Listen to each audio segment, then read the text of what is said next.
The plan was pure escape.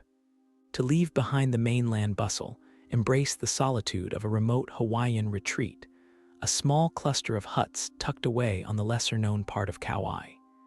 It promised indescribable views, serenity, a personal chef. What's not to love, right?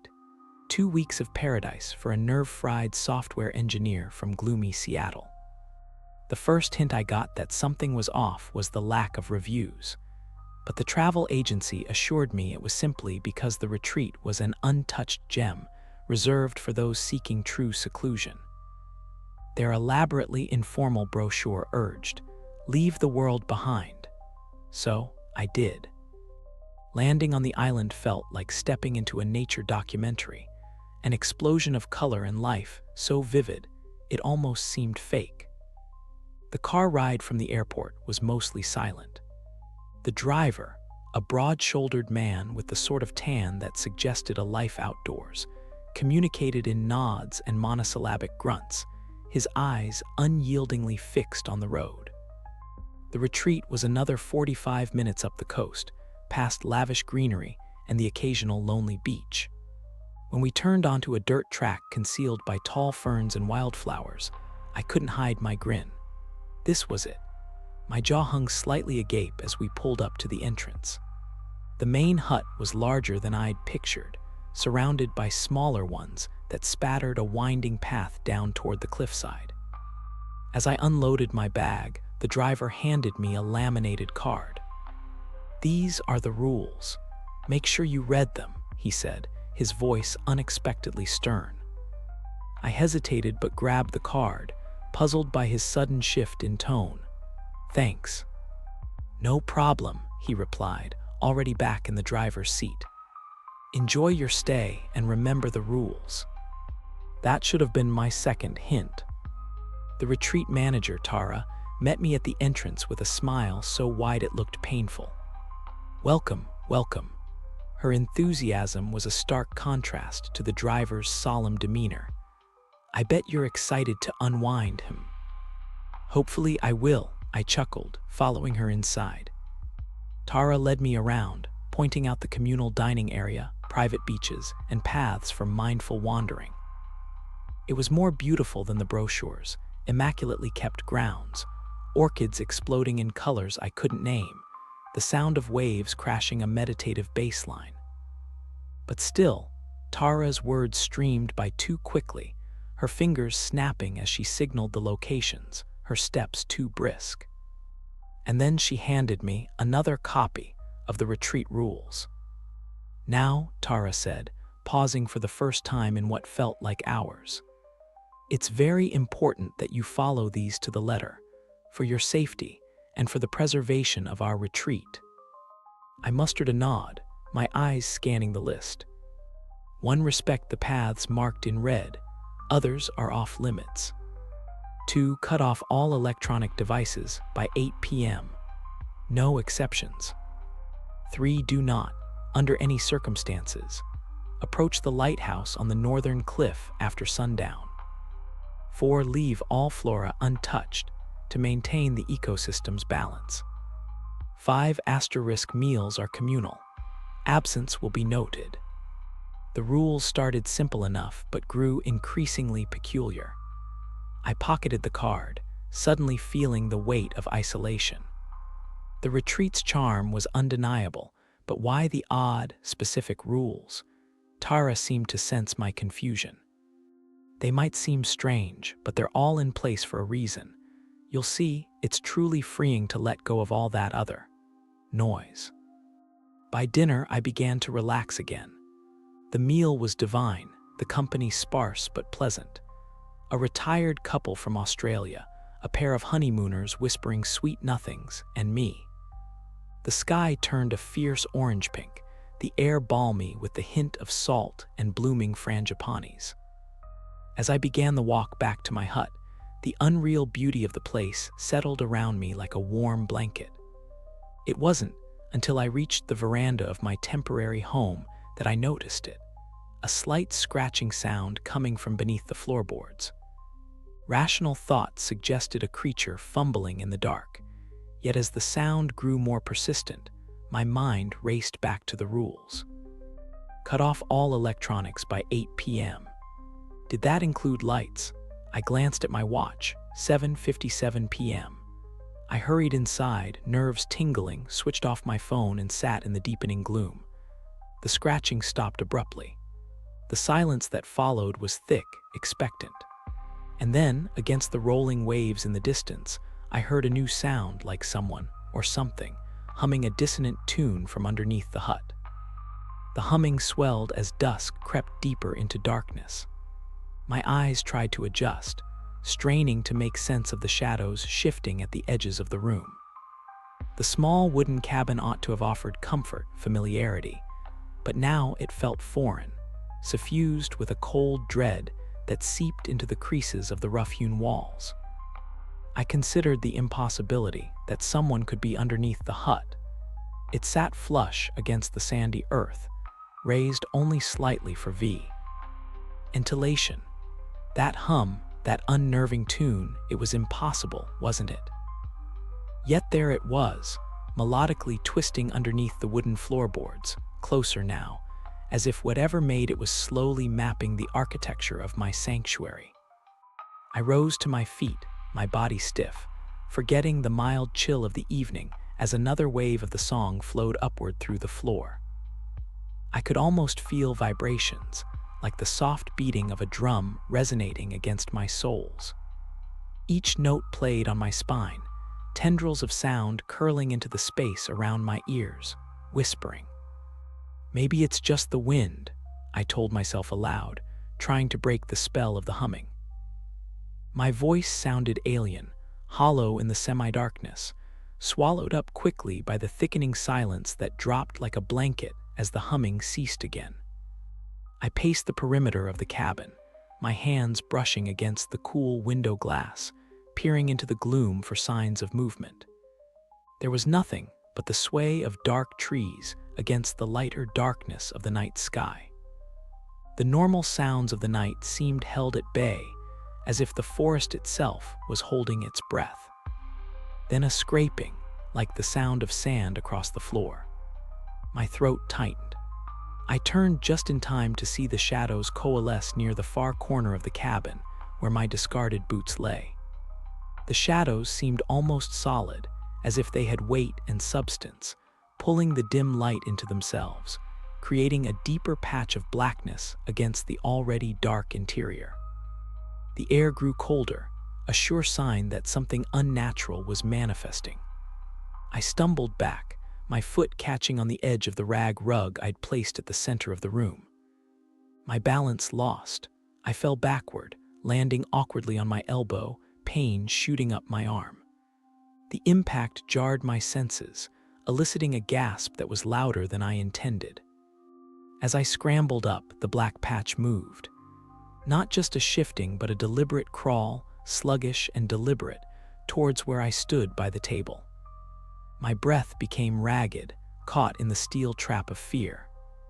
"Stay away," I managed to choke out, not sure to whom or what I spoke.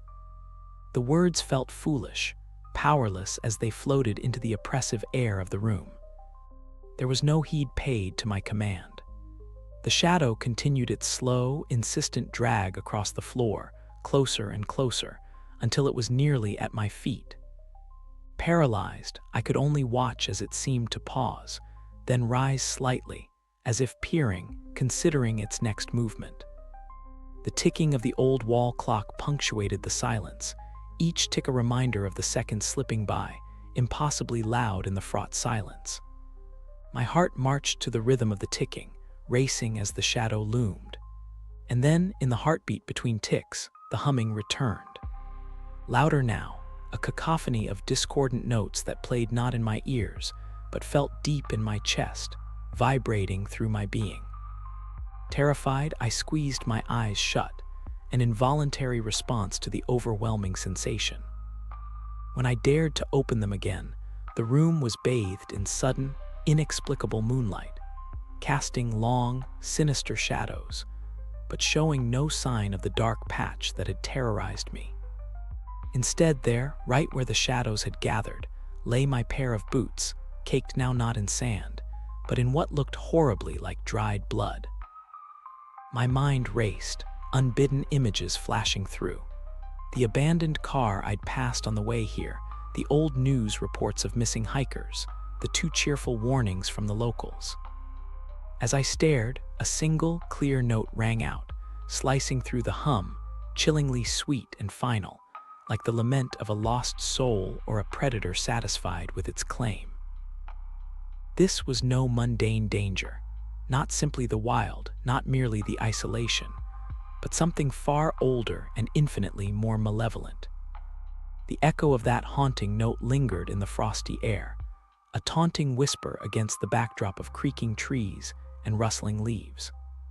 My breath became visible puffs of fog as I tried to steady my nerves, my eyes scanning the darkening edges of the forest that encircled my tiny campsite. The reality of my isolation pressed in with a visceral urgency, the encroaching shadows seeming to pulse with a sinister patience. I should have returned to my tent, sought some semblance of safety behind its flimsy nylon walls. Yet my feet betrayed my instincts, carrying me forward, toward the source of the sound which seemed to beckon me deeper into the woods. Each step felt heavier, the damp earth beneath my boots muffled, like stepping through ancient, whispered secrets. All at once, the forest seemed to hold its breath. The wind died down to a reluctant, eerie stillness that made my skin crawl. That sound, that clear, sharp note, had it been a signal? My heart throbbed painfully against my ribcage as I entertained the thought, each beat sounding impossibly loud in the unnatural silence. A crack of a twig snapped me to attention, and reflexively I crouched low, the damp leaves soiling my jeans. My eyes strained in the dim light, searching for any sign of movement, any hint of the creature or entity that owned that eerie call.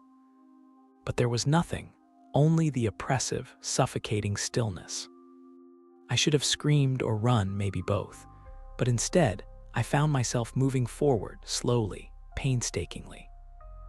The deeper I ventured, the more that an odd sense of inevitability settled over me, like I was playing my part in a script written long before my birth.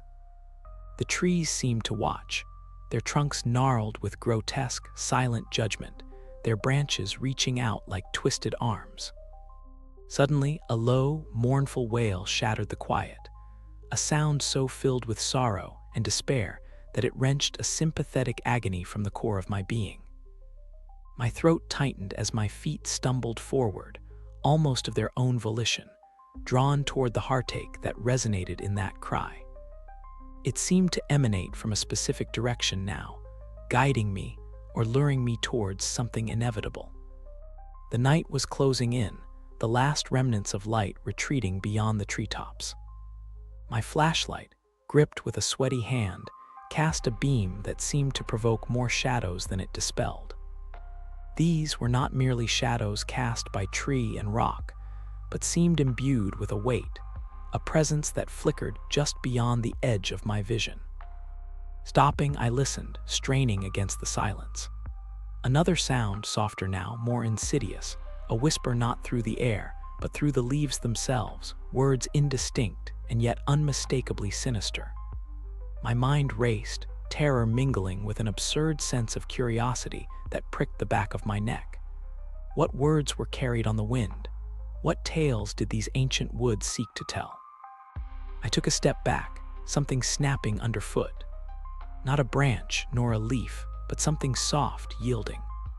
With a trembling hand, I angled my flashlight downwards, and the beam fell upon a doll, old and weathered, its glass eyes reflecting the light with eerie life. The fabric of its clothing was damp, moldered, clinging to its form like the forest was claiming it as its own. Panic surged, breath heaving, and yet I couldn't tear my eyes away from those glassy, staring eyes. They seemed to bore into me, accusing, pleading. Behind me, a rustle sounded, a hushed, deliberate disturbance of the underbrush. Yet I remained fixated on the doll, a grotesque magnetism holding me captive. Then, directly behind me, a whisper, distinct and terrible in its clarity. "Don't look." But I did. I turned, flashlight beams slicing through the darkness, landing upon nothing but the dense thicket. But the feeling of being watched, of being not alone, intensified. Driven by a mounting dread, I scooped up the doll, its touch cold as death, and fled. Each step propelled me not towards safety, but deeper into a story that was not mine, a horror script penned by the very woods that now seemed alive with a terrifying awareness. As branches snagged against my clothing and thorns tore at my flesh, a final, piteous sob carried on the wind, echoing that initial, haunting note. Full of such mournful finality, it tethered me to the heart of this nightmare, to the very soul of this ancient, cursed forest. It was a sound of endings, of closure, not mine, but perhaps soon to be. The air seemed to thin with every desperate gasp I took, carrying both the chill of the unseen and the fetid odor of rotting leaves. My heart thundered in my chest, urging me to flee further, yet each step felt more like a descent into despair than an escape. Shadows morphed under the moon's capricious glow, and every rustle in the underbrush was a specter reaching for me through the darkness. I could no longer tell if I was truly hearing whispers, or if it was the voice of the forest itself, mumbling secrets in a language born of nightmare. Something primal in me understood that these were not words meant for human ears. It felt like the very trees were communicating, their gnarled limbs encoding messages in the sinister dance of their leaves. A sudden snap to my right, a sharp, definitive cracking of wood, halted my frenzied run. It could have been a deer, perhaps even just a falling branch, yet neither explanation eased the clawing terror. I crouched behind a thick tree trunk, holding my breath, trying to silence the loud hammering in my chest. Peering into the darkness, I searched for whatever had disturbed the stillness of the haunted night. My eyes caught a glimpse of movement, not the definitive shape of an animal, but something more fluid, a darkness against darkness, with a subtle, menacing grace. It moved as if it was part of the forest, as if it had sprouted from the very soil I trembled upon. I felt a scream clawing its way up my throat, but suppressed it, fearing what attention it might draw. As I watched paralyzed, the shape paused and I could swear it turned, as though it felt my gaze, the weight of my fear. Then, a low, mournful wail split the air, a sound so filled with sorrow that it seemed to suck the warmth from my blood. The cry was eerily similar to the one that had first drawn me into the depths of these woods, yet now it was closer, more personal, as if it had been specifically crafted to resonate with my soul. Memories stormed my mind, flashes of childhood fears, nightmares that had once plagued me, all culminating in the nocturnal horrors that now stalked through the shadows before me. Was this the source of my terror, a creature born from the collective fears of every lost soul ensnared by this forest? The wind picked up, whispering through the trees in hushed frenzy. Leaves rustled violently, as though attempting to cover up the sound of soft, deliberate footsteps crunching the underbrush. I barely breathed, my body painfully tense, as I tried to will myself to become part of the tree I hid behind. Just as I thought the entity would reveal itself, a cold hand seemed to press against the small of my back. I spun around, slipping on the moist earth, only to find nothing but the cold, unforgiving bark of another tree behind me. Melancholy, laughter filtered through the branches above, mirroring the sobbing that had yet to cease resonating through the air. Tears blurring my vision, I brushed against something, a thread, or perhaps webbing, strung delicately between two bushes. Whether the remnants of a spider's feast or something more sinister, its touch sent a shiver up my spine. Everything felt like a trap, each twig and leaf, a meticulously placed piece of a larger, monstrous puzzle meant to drive me mad. I couldn't tell how far I'd run or how deep into the forest I'd ventured. The notion of direction had become irrelevant, swallowed by the enveloping dread. Each step seemed to lead me further from freedom and deeper into a labyrinth designed by malevolence itself. Just as I considered screaming to confront whatever horror awaited with the last shreds of my defiance, a sharp, painful clarity struck me. The realization that perhaps this forest didn't just trap bodies. It ensnared souls, collecting the despair and terror of its victims, nourishing itself on their agony. And amidst the uncanny ambience, above the subtle thrum of the woods, I heard it again, that harrowing cry, now directly above me from the shadows of the trees. And I knew with sinking certainty there would be no waking from this nightmare.